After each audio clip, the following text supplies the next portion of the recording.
মুসলমানরা যারা আছেন, আমরা তো তাকবীর বলছি, আল্লাহু আকবার।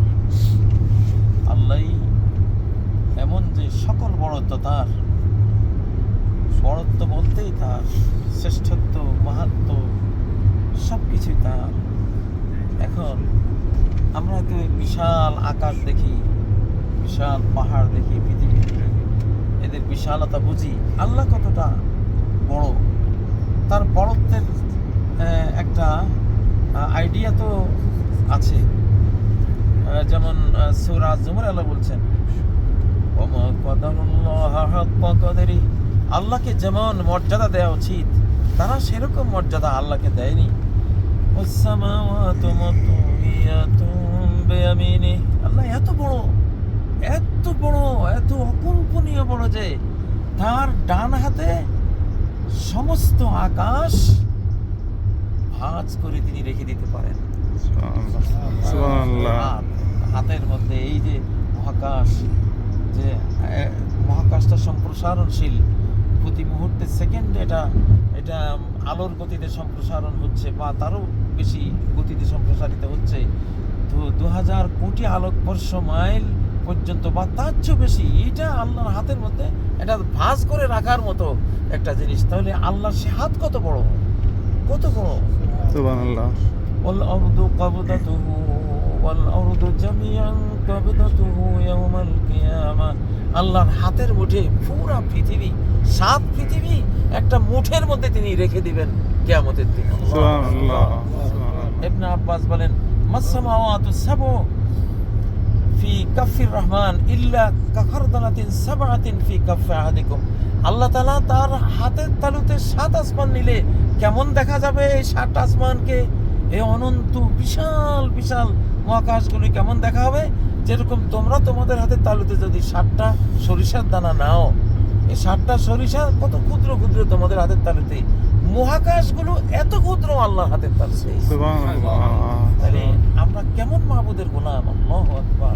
কত তার শক্তি, কত তার পাওয়ার, যে আসমান জমিন সৃষ্টি থেকে তিনি যা ব্যয় করেছেন। আর আইতুম্মা আনফাকা মুনযু খালাকাস সামাওয়াতি ওয়াল আরদ, আসমান জমিন সৃষ্টি থেকে এই পর্যন্ত যা তিনি ব্যয় করেছেন, তার ধনভাণ্ডার থেকে কতটুকু গিয়েছে, কয় যে একটা সুই যদি সাগরের মধ্যে ডুবিয়ে সুইটা তোলো, সুইয়ের আগার মধ্যে যেইটুকু পানি আটকাবে, আল্লাহ তাআলার ভান্ডারের এইটুকু ব্যয় হয়েছে মাত্র।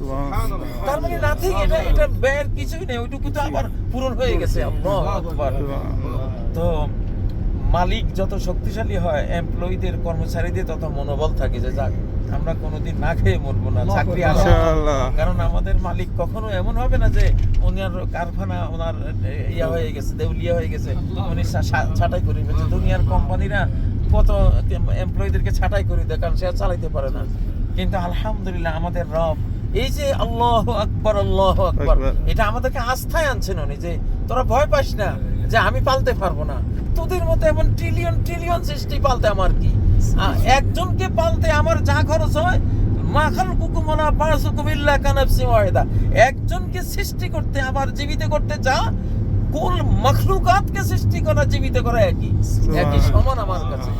আল্লাহু আকবার, আল্লাহু আকবার। অনেকে আমরা যখন আল্লাহর কাছে কিছু চাই, প্রার্থনা করি, মনে মনে ভাবি তোমার কত বান্দারাই তো এই মুহূর্তে আমার কাছে চাইতেছে, তুমি আমার কথা শুনতে পারতেছো?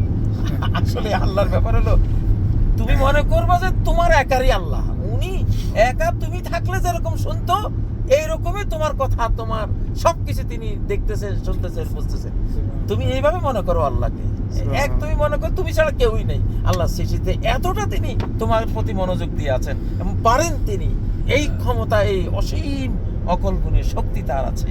আসলে আল্লাহ তাআলার বড়ত্ব, শ্রেষ্ঠত্ব আমাদের কল্পনা করা উচিত।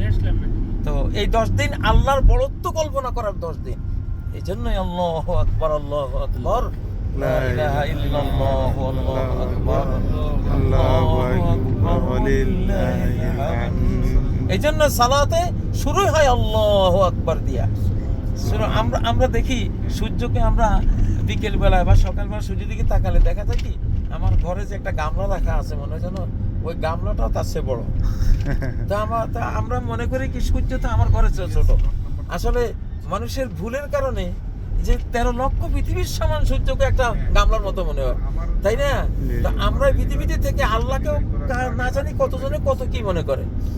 কাফেররা বলতো তুমি মুহাম্মদ কি বলো, এক মাহবুদে এই সারা মহাবিশ্ব চালায়, আমরা এত মাহবুদ 360 মাহবুদ পূজা করি, তাতেও তো দুনিয়াটা ঠিক মতো চলতে পারতেছে না, এত মাহবুদে মিলি পারে না, আর তুমি বলতেছো একজন।